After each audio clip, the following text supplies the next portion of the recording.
Exodus chapter 14 and verse 12. Is this not the word that we told you in Egypt, saying, let us alone, that we may serve the Egyptians? For it would have been better for us to serve the Egyptians than that we should die in the wilderness. And Moses said to the people, do not be afraid.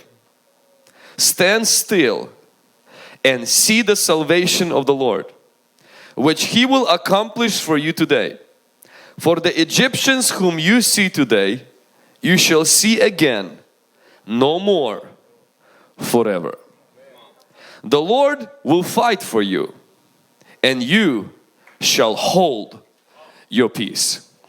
Now this verse, Israel came out of Egypt. They just experienced a great miracle from God. The lamb was slain, the blood was spilled, the death angel passed over. A great picture of redemption. They came out rejoicing, full of happiness. Their dream finally is true. The only problem is that happiness did not last very long.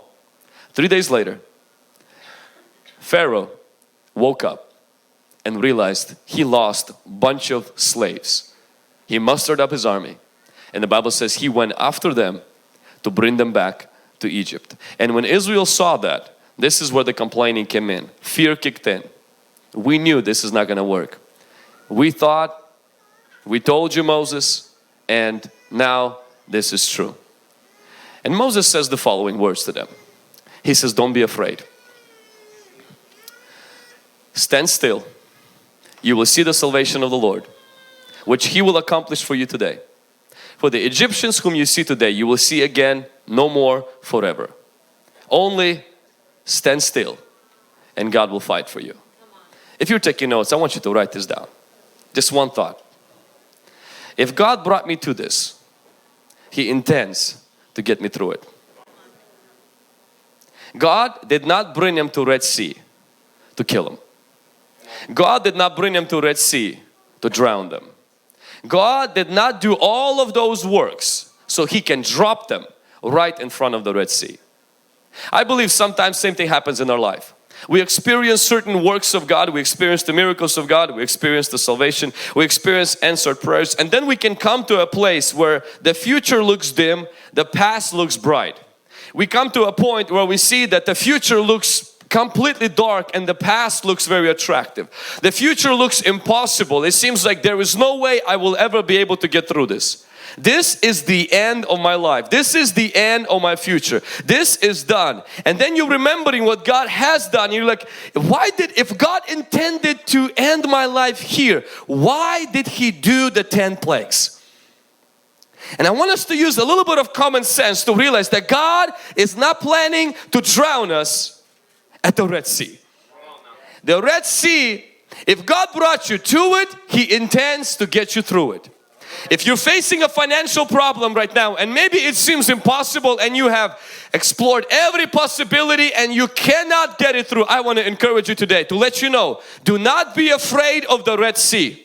Maybe you don't have a solution, maybe you don't have a boat, maybe you don't have a swimming skills to get through it, but God has a way to get you through. God has a way to get you out. When we got this building, our pastor, he had the vision, and the vision was to see a church that will be filled with people in Tri-Cities who are going to come to know Jesus. He had a desire, had a vision, and then he decided to get a building. He got a building. The only problem is there was no money for the building. We were a very small church. We were not registered by the government. We had no finances as to speak of. We could not afford this building. But see, one thing is that if God gave that dream inside of him, God doesn't play games with us. And our pastor believed that God brought me to this, and this impossible situation, He will get me through it. And then God gave us the building. We got a rental, people who started to rent the facility. They paid for the mortgage for about 15 to 16 years. And then last year when they moved out, the building was paid off, and today we own it free and clear. My pastor, he had a vision to reach out to the English speaking community. There was one big Red Sea, and that Red Sea is nobody spoke English. He did not speak English. The little children that he had and nephews, they did not speak English. And so, but you must understand, when God gives you a promise, He will present you to a problem where He will test your faith. Where He will test your faith. Why? Because He wants to purify your faith. Red Sea is important because there are things the Red Sea will kill in you. No other place will. See, Red Sea was necessary because Red Sea drowned Pharaoh. While Israel thought that they will die in the Red Sea, but God was actually planning to cleanse them through the Red Sea and drown Pharaoh. And that's why I want to thank God for every sea in my life. Because while I thought I will die in the Red Sea, in reality my pride died in the Red Sea. My laziness died in the Red Sea. My self-dependence died in the Red Sea. My fear died in the Red Sea. Sickness died in the Red Sea. Demons died in the Red Sea. My failure died in the Red Sea. Somebody give God some praise. Somebody give God some praise. Woo. Red Sea is important to us. I know we're terrified of it, but that is the only place the enemy cannot follow you. There are certain furnaces, Shadrach, Meshach and Abednego, that you have to go through, and they won't burn you. They'll burn the ropes the enemy placed on you. See, that's why sometimes some furnaces are necessary, because they bring cleansing. You come out of it without ego. You come out of it and pride is squashed. You come out of it and there is a sense of purity that exists, a sense of passion. And so God builds a backbone inside of you. See, before you had a wishbone, but you went through that stuff and you're like, man, I can take hell and high water. If I got through that with God, listen, nothing is impossible to God. Sometimes you go through a Red Sea. And it's not because the Lord wants to drown you. It's because the Lord is cleansing you. It's cleansing you from unbelief. It's cleansing you from emotional drama.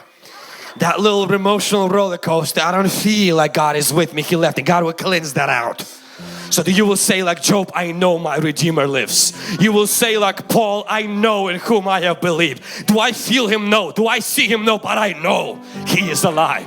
Be still and know the Lord is God.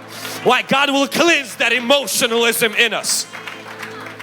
God will take us through the Red Sea. He will cleanse us from generational curses that are attached to us, and we feel like, man, I'm gonna die in this. I'm not gonna make through this. But see, God will revive your fervor and your passion for His presence like never before. You know, when we started to, before we saw the movement of the Lord in our church, before we start seeing people coming to know Jesus on a regular basis, you know, we faced an impossible wall.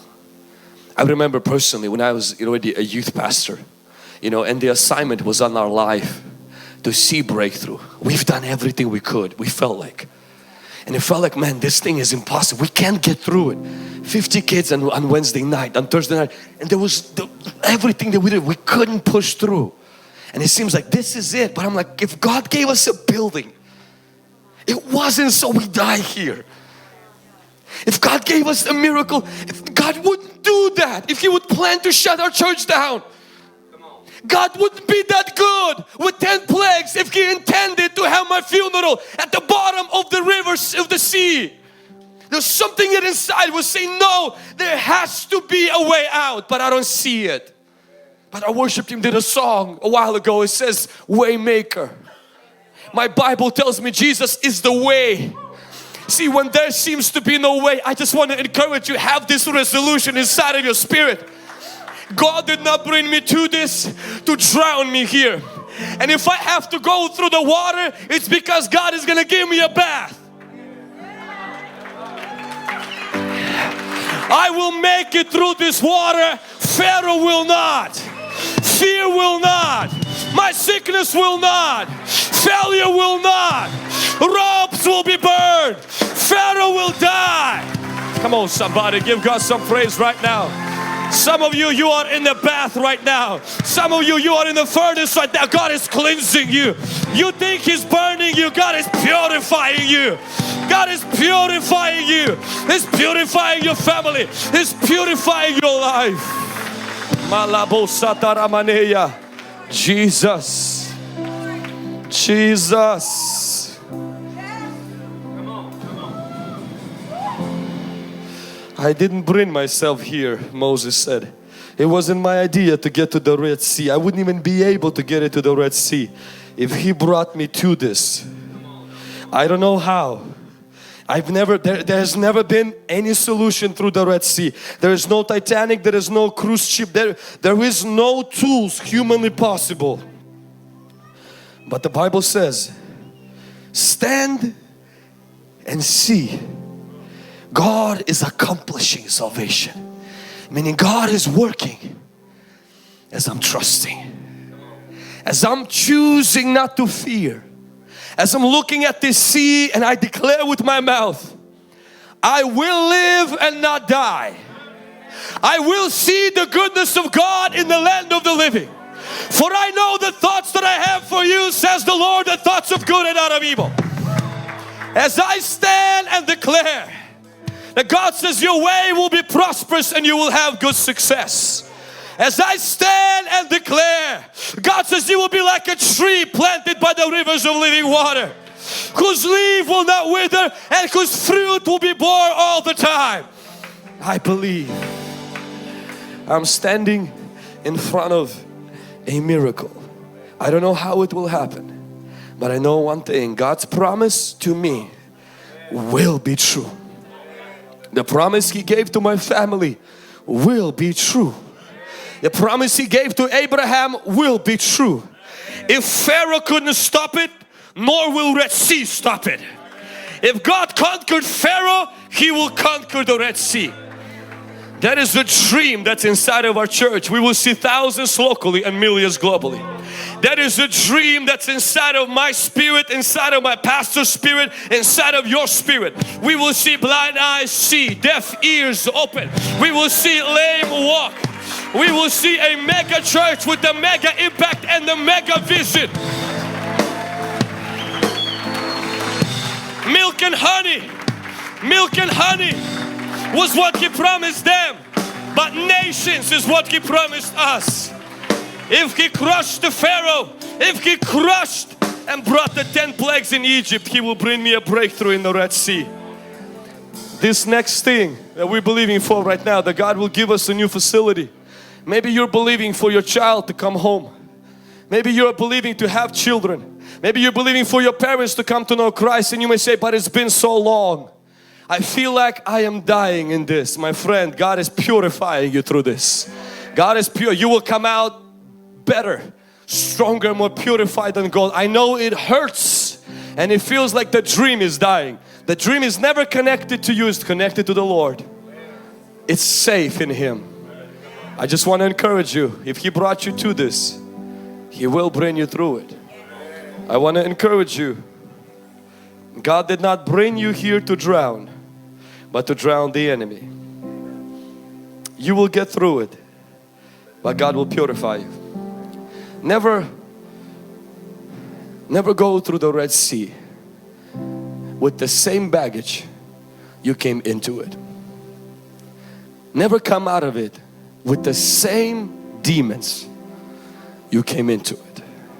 If you're going through something very, very difficult right now, can I encourage you, keep going and let the rivers and the waters of Red Sea purify your faith, purify your passion, so that you become as pure as gold. And what I see here is God will provide a boat. He did that with disciples when they were in the storm. He provided a fish for Jonah.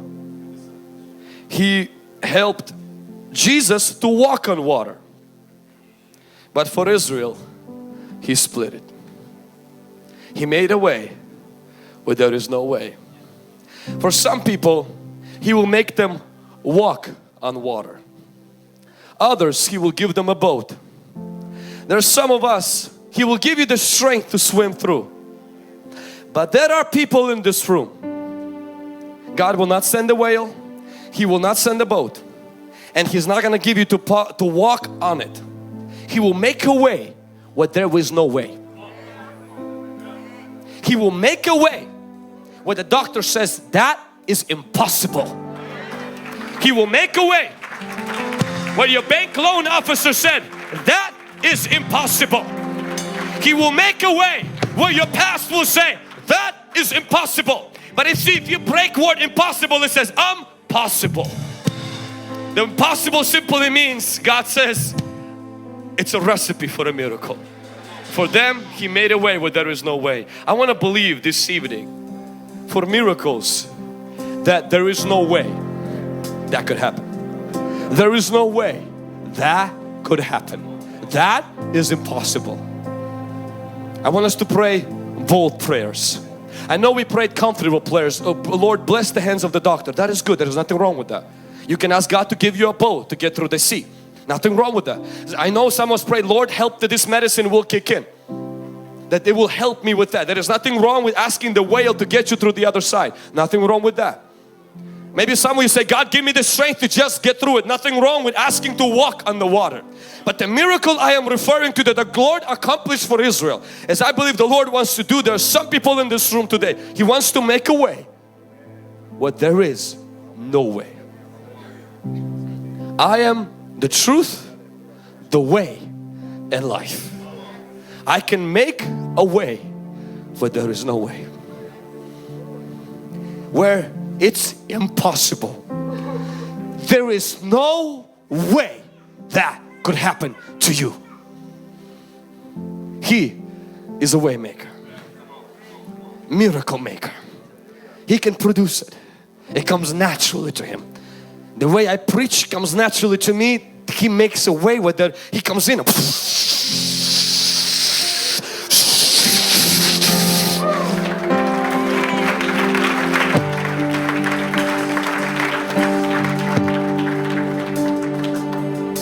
Brother says, I'll do drugs, I'll never serve God. God says, watch me. Comes at night. Brother comes and serves God. Waymaker. And a lady who had cancer who came from Seattle and there was no way that could have been God. She was in the last stage and God came and touches her. She goes to the doctor and he happens to be Muslim, examines her body and finds no trace of cancer. Waymaker. There's just no way. He creates a way where there is no way. I'm not against whales, I'm not against boats, and I'm not against walking or swimming through. But there is a way. His name is Jesus. And I gotta trust Him. He can make a way where there is no way. I know there are areas in my life where only God can make a way. I don't have the strength to swim through it. I don't have the ingenuity to build a boat against it. And there is no whale that is willing to carry me across. And therefore I stand on the other side and say, Lord, I will not fear this. I will not fear what's coming behind me, and that I'm not afraid of what's standing in front of me, because I remember what you did there. I remember the promise you gave me there, and I don't believe, God, call me crazy, I don't believe you brought me here to drown me. If you choose to purify me, God, I'll remove my clothes, wash me, purify me. But I want to see a miracle. I want to see a breakthrough. I want to see a way. Let's stand to our feet. Hey, this is Pastor Vlad and thank you for watching this sermon. Please click on the subscribe so that you can be a part of our Hungry Generation YouTube community. And click on the bell as well so that you can be notified when we upload the new sermon. Thank you for watching and God bless you.